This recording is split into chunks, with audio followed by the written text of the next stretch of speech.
What's going on, guys? Thanks for tuning in today. So today's video, we're going to make an attempt at fixing this rigid charger. This is for a cordless battery drill, impact driver, pretty much any of the rigid 18-volt tools.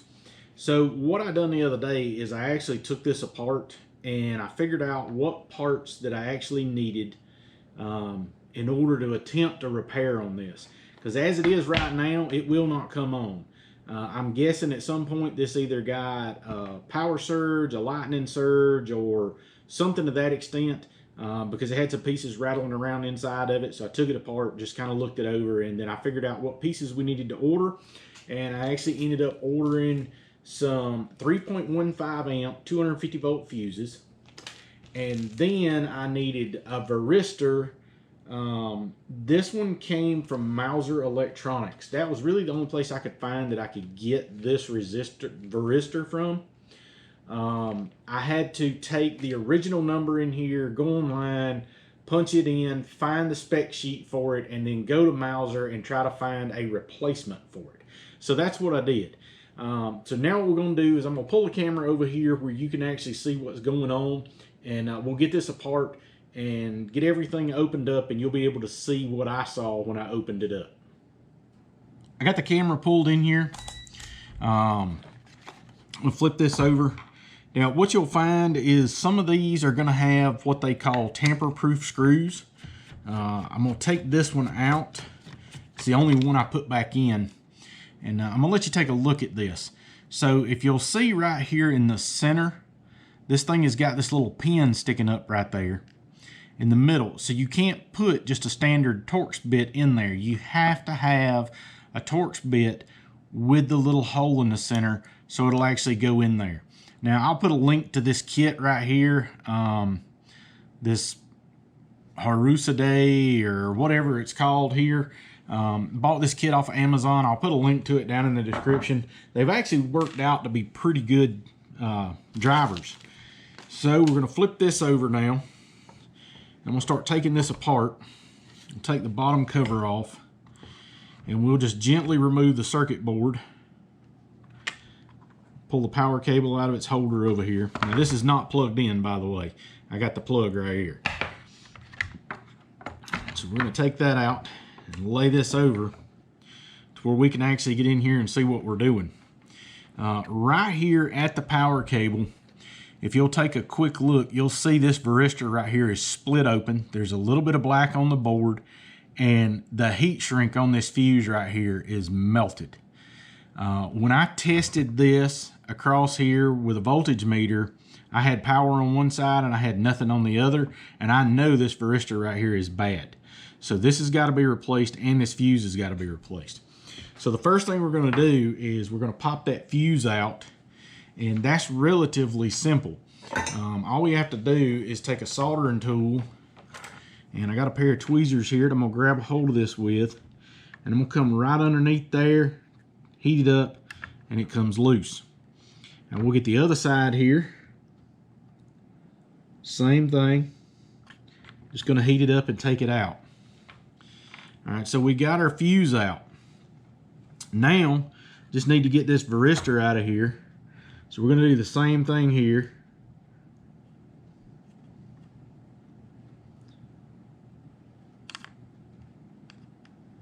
A little bit more aggravating than the fuse, just because it has just a short span across the two terminals.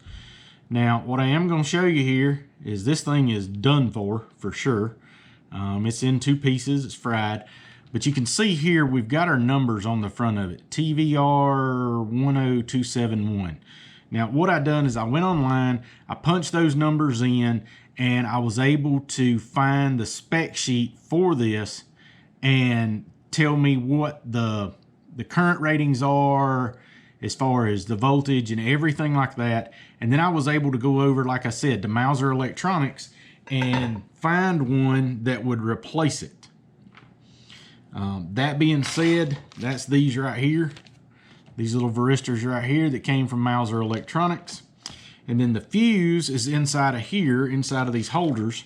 And this, basically you just have to buy a pack, and the same thing with the varistors. I had to buy 2 of them in order to get them. That's the only way they came. All right, so we've got that done. What I want to do is flip this board over now. And I want to take this tool right here, which is basically a solder sucker. And I'm going to go right here where the fuse was at. And I'm going to melt this solder. And then I'm going to stick this on here and push the little button. Just like that. And you'll notice it sucked the solder out. And now I've got a nice open hole there. Now I'm going to do the same thing over here. And all this is going to do is just make it easier to reassemble this when it's time.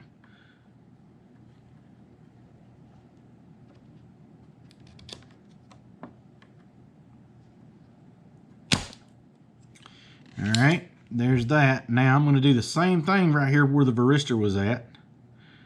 I'm going to melt that up. And always remember, you don't want to overheat a circuit board. You can melt the coatings off of it and it just creates all kinds of problems. All we're wanting to do is just get the excess solder out of the holes themselves. And like that one I missed.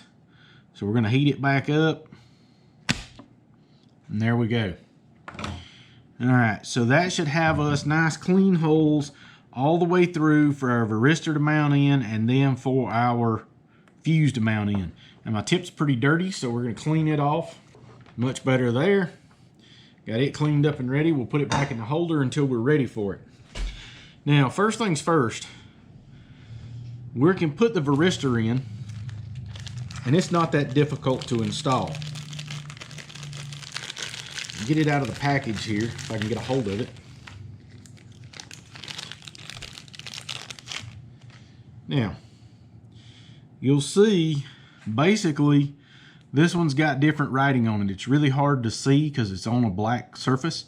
But you can barely see the writing on it. You would be able to use that information to determine what is the specs for this and be able to replace it.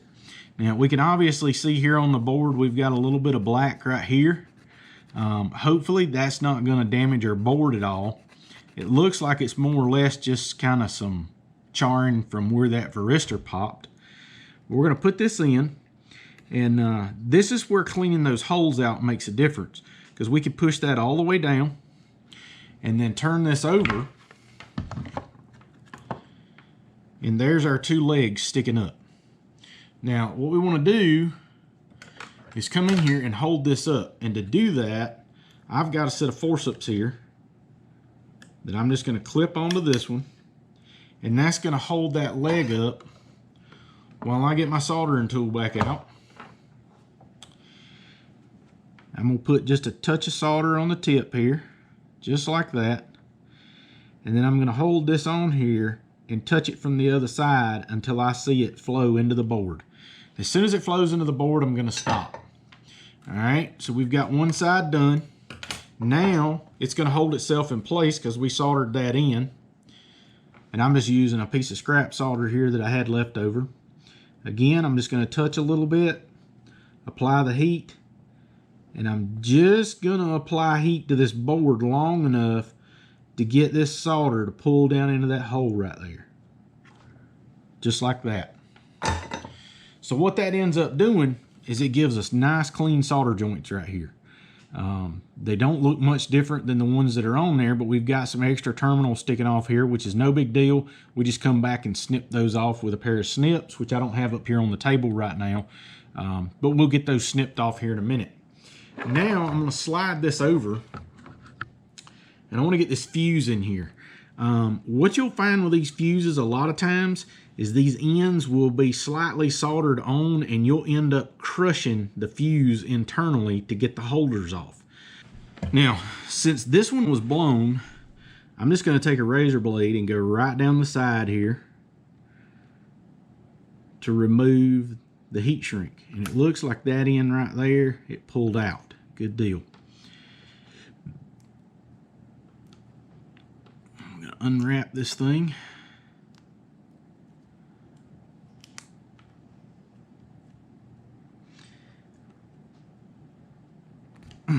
There we go. We got that end off.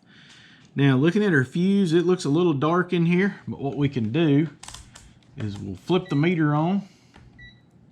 set it over on tone, and we'll just do a quick resistance test on this. Oop. And we've got nothing. No current there. But we are working on the meter. Alright, so that tells us that we've definitely got a problem with this fuse. We'll drop it off to the side there. And we're going to pull this pack out and get us a new one. Check the length on it here. They're a perfect match. And again, just like with that varistor, there's writing on here. I have to use a magnifying glass to be able to read this, but it basically translated out with the manufacturer's information and then the specifications for the fuse, which is 3.15 amps at 250 volt rating. So that's what I ended up ordering. And now we have these caps that have to go on the ends. And what I notice here is that they don't fit very tight and they don't stay snug in place. So probably what we want to do is put us a little bit of solder in here and then put the cap on and heat this up.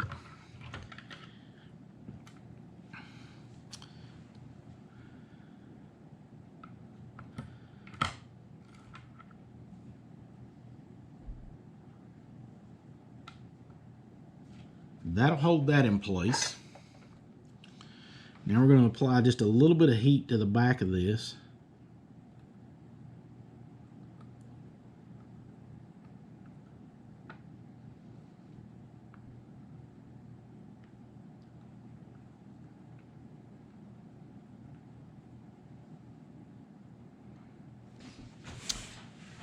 All right, so I had a little bit of trouble there with getting this thing to stand up. So what I done is I took my tweezers, put my fuse in there, set it down, push it down where it's flat, and then I'm just going to take this wooden clothespin and clip it on there. There's not a lot of pressure on that at that point, so we should be good there. Now I'll take my forceps, grab a hold of the cap. I'm going to heat this solder up again right here. And put the cap on there, if I can get it on.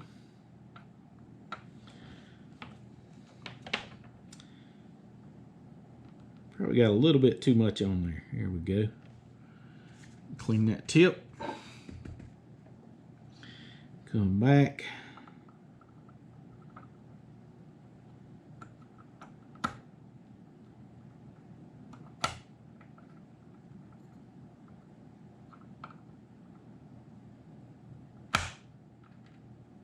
Now, let's see how that did. It's going to be hot. Perfect. That's got us locked on. Now we just need to flip it around and do the exact same thing on the other side.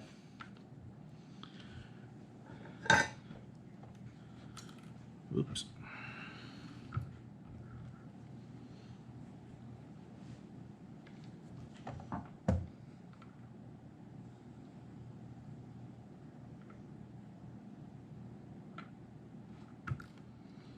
Good. Now,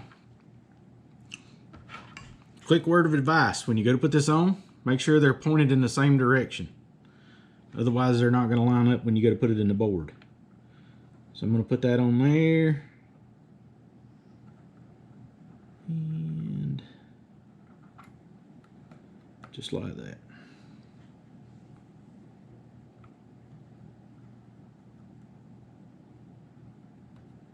Okay, we'll let that cool down now.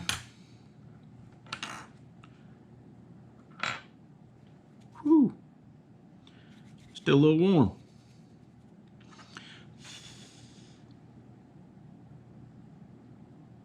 But we're on there, good and solid. Still a little toasty on the fingers there. All right, so now we need a piece of heat shrink tubing. Cut the length to fit that. And let's see.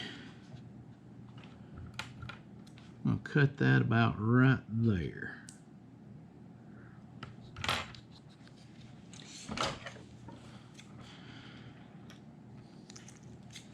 There's that. Now, put this onto here. Just like that. Now, I'm not sure the purpose of the heat shrink tubing, but they had it on there, so we're going to put it back on. I don't have any blue, so we're going to use black.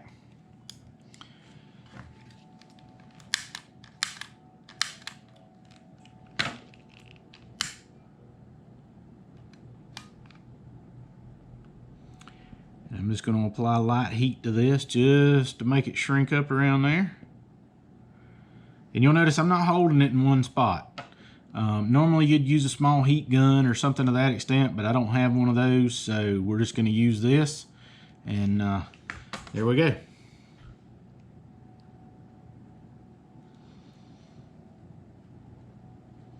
seems to be stuck on there relatively well.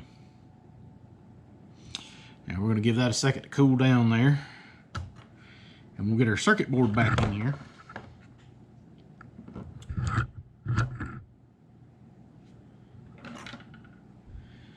Because what we've got to do is we've got to put this fuse back into these two holes right here.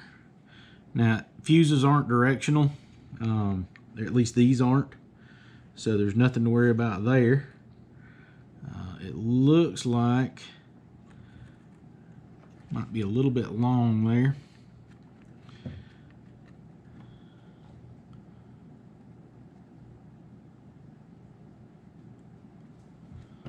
Bend this over. Just like that. Just measure up and see how we fit now. Much better. Now, there's still a little bit of solder on these, so this is not pushing all the way down. So what I'm going to do is turn this over.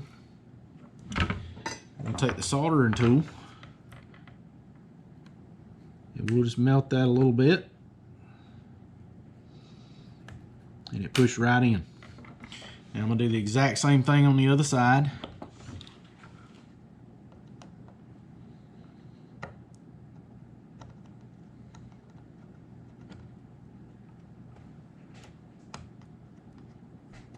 There we go. Now we've got our fuse pushed through. And we're ready to just go ahead and solder it in place. Again, I got this little scrap piece of solder here. We're just going to lay this down after we touch a touch of solder to it, just to put a little bit on the tip there. And then we're going to flow some in. As soon as it melts into the board, we pull the heat off of it immediately. Got just a touch on there.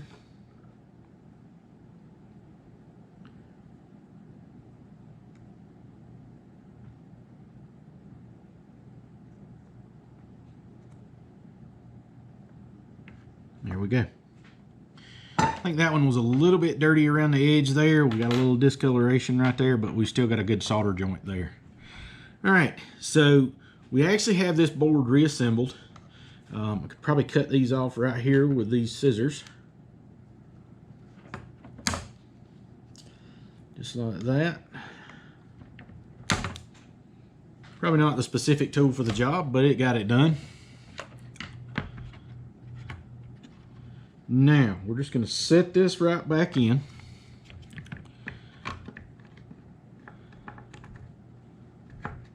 Power cord back in place. Line everything back up. And then, with everything held in place, I'm going to plug the power in. All right. Red light's on. That's a good sign. So now, I'm going to put this cover back on the back before we go messing with this thing too much.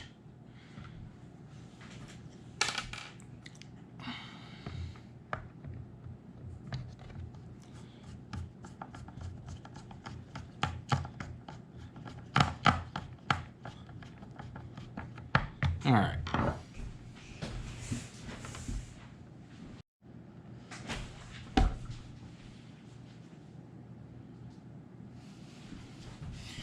All right, guys. So I've got a battery here, an 18-volt lithium battery. We're going to put it on the charger. And boom, we are charging. As long as the green light's flashing, we are charging. It says right here on the back of the panel, green is charging, flashing, full charge, it's on green, and then the slow flash is energy saver. So we'll just put that into there, and we see on the back of the battery here that we're charging. All right, guys, there you go. So we have officially fixed our rigid charger. This was the fuses and the varistor here. I think all total, I spent maybe 10 bucks for this stuff. Definitely not a bad deal considering initially this was garbage, because I'm pretty sure they don't cover lightning strikes or power surges under warranty. And that's just, you know, my guess. This thing stays plugged in inside a metal building down there at the shop a pretty good bit, so anything's likely to happen to it. But I hope this video helps you out, guys. It's been fun doing it. I'm happy to see that we succeeded and actually repaired this, so we saved ourselves some money, and that's what I'm here to try to help you do, is save some money. Be sure, hit that subscribe button, tick that bell so you get notified when we release new videos. Give us a thumbs up, drop comments or questions down below, and as always, we appreciate you watching.